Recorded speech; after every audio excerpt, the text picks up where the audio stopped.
Olá, caros alunos e alunas! Hoje prosseguiremos com os nossos estudos da disciplina Fundamentos da Educação de Surdos. Espero que todos estejam bem dispostos e dispostas para aprender os conteúdos da aula 2. Bem, então daremos início aos estudos dos conteúdos das unidades 2 e 3 do livro didático. A explanação hoje será um pouco mais densa, visto que trataremos de 2 unidades em uma aula. Por isso é bom ficarem atentos e fazer anotações ao longo da aula para melhor fixação dos conhecimentos. Assim teremos a aula 2, em que serão trabalhadas unidade 2, que fala sobre a legislação e surdez. Nessa unidade abordaremos os direitos linguísticos dos surdos, pontuando algumas legislações e impactos no cenário da educação brasileira para as pessoas surdas. Já na unidade 3, que trata das políticas sociais de educação. Já a unidade 3, políticas sociais e educacionais, da exclusão à inclusão. Nessa unidade serão apontados alguns movimentos sociais e políticos que geraram modelos de exclusão e de inclusão escolar. Iniciaremos, portanto, pela unidade 2, na qual são apresentadas uma série de legislações que fundamentam os direitos linguísticos dos surdos e, consequentemente, respaldam a legitimação da língua de sinais e o atendimento das especificidades dos surdos nos diversos espaços sociais. Como pode ser notado nos estudos da unidade 1 do livro didático, não havia uma legislação que amparasse os direitos linguísticos do surdo. Ao contrário, nas idades antiga e média, o surdo não possuía direitos de nenhuma ordem. Na idade moderna, eles começaram a ser inseridos em processos educativos, porém o modelo de educação era o oralista, ou seja, o surdo não tinha língua natural como uma forma de expressão oficial. Ao contrário, eram obrigados a assumir a identidade dos ouvintes, pois tinham que aprender a ouvir e a falar a qualquer custo. Caso não conseguissem, eram considerados incapazes, anormais, deficientes, entre outros adjetivos que expressaram um conjunto de equívocos manifestados pelas sociedades da época. Na idade contemporânea, porém, esse cenário começou a ser modificado. Um dos principais marcos legais em prol dos surdos no Brasil foi o reconhecimento da língua brasileira de sinais, Libras, por meio da Lei nº 10.436 de 2002. Em decorrência da referida legislação, foram instituídos decretos que regulamentam a lei, resoluções, políticas públicas, entre outras ações no sentido de colocar em prática o que as legislações asseguram. Os impactos de legislações e políticas públicas têm o papel de renovar os espaços sociais e trazem à tona a necessidade de exercermos concepções e práticas que valorizem a diversidade. No que se refere à escola, por exemplo, surgiu o modelo de educação inclusiva. Essa proposta traz o bilinguismo como elemento balizador das práticas pedagógicas na escola, o que possibilita mudanças significativas para o surdo. Nesse contexto, vale destacar a Lei nº 9394 de 1996, pela qual foi instituída a Lei de Diretrizes e Bases da Educação Nacional, a LDBN. A essa legislação foi acrescido o artigo 26b, o qual destaca que será garantida às pessoas surdas em todas as etapas e modalidades de educação básica nas redes públicas e privadas de ensino a oferta da língua brasileira de sinais, Libras, na condição de língua nativa das pessoas surdas. Tais prerrogativas legais indicam que as escolas devem se reorganizarem, se reestruturarem, se readequarem às demandas da inclusão de todos na escola. E, no caso do surdo, a acessibilidade é por meio da língua, a qual deve ser respeitada e disseminada. Outra legislação de suma importância é a Lei Federal nº 10.436 de 2002, que oficializa a língua de sinais brasileira como forma de comunicação e expressão da comunidade surda no Brasil. Em decorrência da referida legislação, foi promulgado o Decreto nº 5.626 de 2005, que regulamenta a Lei nº 10.436 de 2002. Entre outras coisas, o referido decreto determina que a Libras deve ser inserida como disciplina nos currículos das escolas, conforme pode ser notado no artigo 3º.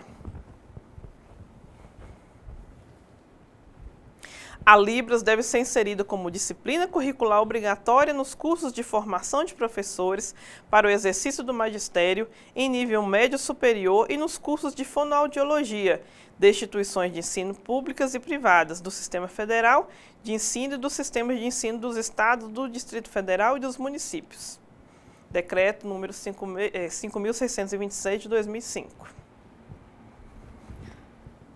Além disso, o Decreto 5.625 de 2005 recomenda que o professor de Libras deve ser formado em nível superior para atuar nos anos finais do ensino fundamental, no ensino médio e na educação superior. A legislação também determina que os cursos técnicos e de ensino superior direcionados à formação docente e os cursos de fonoaudiologia devem incluir a Libras como disciplina curricular obrigatória. Associado às referidas legislações, é importante frisar a Lei nº 10.098, de 2000, a qual trata da acessibilidade da comunicação, com vistas a uma participação plena dos indivíduos na sociedade. Nesse sentido, em seu artigo 17, a referida lei coloca que a eliminação de barreiras na comunicação e a criação de mecanismos que tornem acessíveis os sistemas de comunicação para garantir o direito de acesso à informação, à comunicação, ao trabalho, à educação, ao transporte, à cultura, ao esporte e ao lazer. Berlim Strobel, 2008, página 30. Nesse sentido, é bom lembrarmos também que o intérprete de Libras exerce um papel fundamental para a acessibilidade do surdo em diversos espaços sociais. Além disto, gostaria de sugerir a vocês consultarem o livro didático, especialmente nas páginas 95, 96 e 97, em que a autora expõe uma série de leis, decretos, resoluções, entre outros documentos nacionais e internacionais, que expressam as conquistas e a representatividade de diversos segmentos sociais e culturais, principalmente aqueles que se referem à inclusão das pessoas surdas. Desse modo, recomendo a vocês consultarem esses documentos no livro didático e depois realizarem pesquisas sobre os mesmos em repositórios digitais confiáveis. Vale destacar que a instituição de legislações representa frutos de mobilizações sociais, as quais impulsionam mudanças sociais, culturais e históricas que devem fazer parte, para além dos documentos oficiais, de práticas compromissadas com transformação social em prol do respeito, da valorização e representação das diferenças. Desse modo, a educação inclusiva pode contribuir para um modelo de escola em que é possível acesso e permanência de todos. Para tanto, é necessário um esforço conjunto de professores, gestão, alunos, família, governo, entre outros, com vistas a uma representação de todos no sistema educacional. Chegamos ao fim dos estudos da unidade 2. Faremos uma breve retomada das legislações abordadas.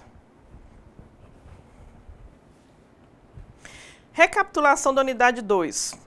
Entre as legislações apontadas nessa unidade, destacam-se a Lei 9394 de 1996, que instituiu as diretrizes e bases da educação nacional e em seu bojo traz um capítulo específico sobre educação especial e em outro a Libras como disciplina a ser integrada ao currículo escolar. A Lei 10.436 de 2002, que instituiu a língua brasileira de sinais, e o Decreto número 5.626 de 2005, que regulamenta a Lei 10.436 de 2002. Os documentos mencionados, entre outros, são de suma importância para a construção do modelo de educação inclusiva. Para a consolidação dos conteúdos, é muito importante que vocês retomem o material didático disponibilizado, bem como façam leituras de outros textos e das legislações que estão disponibilizadas em sites de domínio público. Estudar legislações não é fácil, demanda muita paciência e concentração, mesmo porque são textos pouco diferentes do que estamos acostumados a ler. Porém, esses documentos que resguardam nossos direitos na sociedade e como futuros docentes é necessário aprender a lê-los, reivindicá-los e materializarmos em nossas práticas profissionais. Bem, agora iniciaremos algumas discussões sobre a unidade 3, na qual falaremos sobre as políticas sociais e educacionais, considerando os processos de exclusão e inclusão sociais. Como já estudamos em outro momento, sabemos que durante séculos os processos de exclusão das pessoas com deficiência eram constantes e até legitimadas. A partir da mobilização de movimentos sociais, algumas mudanças começaram a despontar em várias partes do mundo. E as pessoas com deficiência passaram a ser vistas como indivíduos normais e como todo mundo com suas diferenças. Nesse sentido, Cavalcante, 2005, página 99, explica que passamos da exclusão total para outras formas de participação que, na época, não representaram o respeito ao direito de ser cidadão. Nessa ótica, podemos interpretar a exclusão como um processo dinâmico de calar grupos sociais, total ou parcialmente. Essa forma disfarçada de exclusão foi sendo imposta de tal modo que abriu espaço para um processo chamado de segregação. Nesse cenário, as pessoas com deficiência passaram a ser toleradas e, desse modo, poderiam sobreviver fisicamente, mas não poderiam participar plenamente da sociedade, ficando restritos ao convívio com seus pares. Cavalcante, 2005, página 99, salienta que seguiu-se a esse movimento a integração que representou um passo adiante nessa caminhada em direção a uma maior participação da sociedade. Nesse momento, ainda se percebia que estar juntos não podia acontecer de forma plena. Os referidos movimentos, quais sejam o de segregação e o de integração, representam, de certo modo, uma forma de reconhecimento e de tolerância com relação às pessoas consideradas deficientes. Porém, nota-se que há uma preocupação em empenhar novas visões sobre esse sujeito. Somente na segunda metade do século XX, as ideias avançaram rumo a uma concepção de inclusão, a qual anuncia o direito de todos participarem da sociedade, a qual, por sua vez, e que deve estar preparada para receber a diversidade de sujeitos que dela sempre estiveram marginalizados.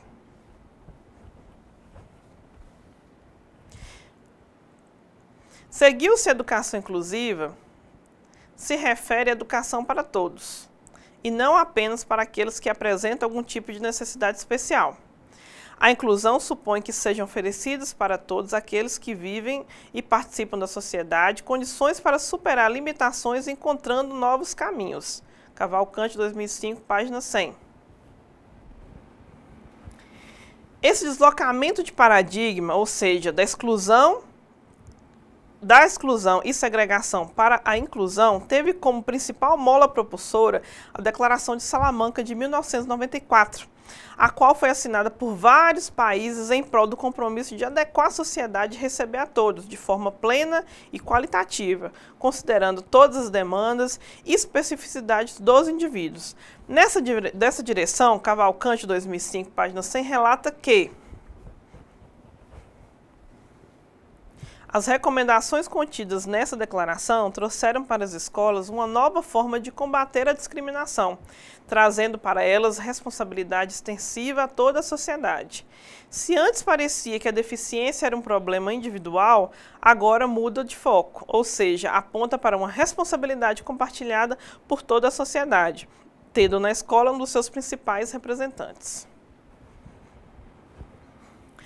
Percebe-se assim que a escola deveria propiciar o acesso e permanência de todas as crianças, independentemente de suas demandas e especificidades, sejam elas físicas, motoras, intelectuais, entre outras que durante muito tempo se constituírem barreiras intransponíveis aos sistemas educacionais.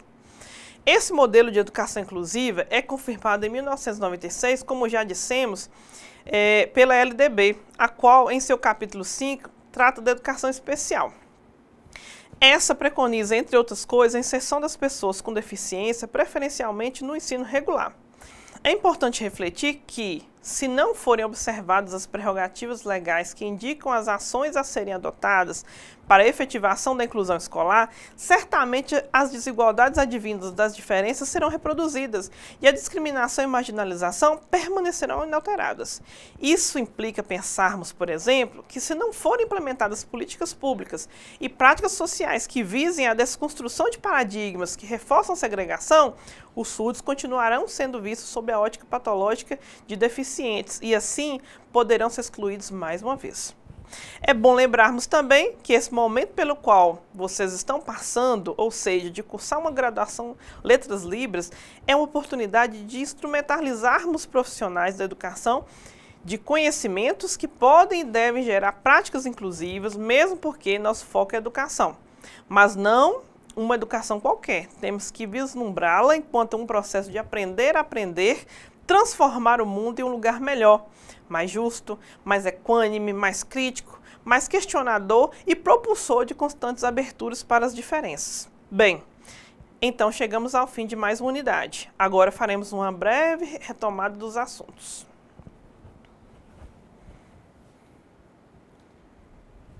Recapitulação da unidade 3, Políticas Sociais e Educacionais da Exclusão à Inclusão. Nessa unidade foram destacados alguns termos importantes que nortearam e norteiam as políticas públicas educacionais, entre eles exclusão total, exclusão parcial, segregação e inclusão educacional. A exclusão total, na verdade, antecede as iniciativas de políticas relacionadas às pessoas com deficiência, indicando, portanto, a inexistência de políticas sociais e a total marginalização desse público. A exclusão parcial, aliada à segregação, são expressões de uma falsa benevolência, uma falsa aceitação das pessoas com deficiência, as quais tinham o direito de sobreviver, mas não de viver plenamente na sociedade.